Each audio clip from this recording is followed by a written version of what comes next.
$75 million years ago, the caves along the ocean front here in La Jolla, right next to the cove, were carved out of sandstone by the ocean.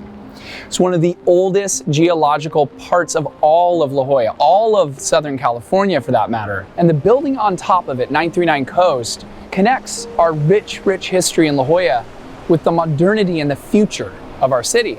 So it makes sense that the most valuable residences in all of La Jolla are right here at 939 Coast.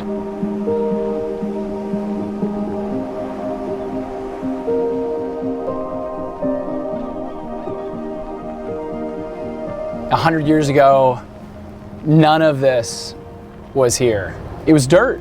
It was all dirt. You know, La Jolla really wasn't a name that you would think of as a spot for global tourists. And, you know, when I think back on La Jolla, I think about Ellen Scripps, you know, came here at that time, you know, she was worth $30 million. And I have to imagine that Ellen Scripps saw something more. And when she was linked up with Irving Gill, what that allowed for was her enormous wealth and her enormous concept of what she thought La Jolla could be, could start to come alive in the form of all these important buildings. And I believe that the reason why they invested in La Jolla was, even though at that time all there were hillsides, you have to remember that topography of La Jolla, of all the 840 miles of California coastline, is one of the most dramatic.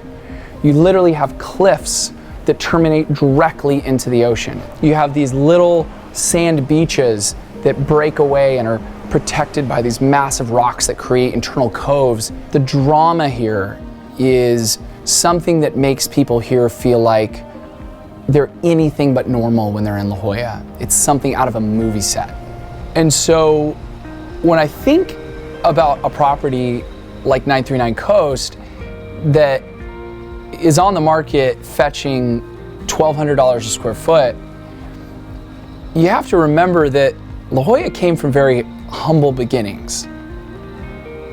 And one of the things that I think about with La Jolla is that it really took 3 or 4 people that had a vision for what La Jolla was going to be to make it what it is today. And so right around this building, 939 Coast, you see some of the most important historical buildings built by Irving Gill, funded by Ellen Scripps.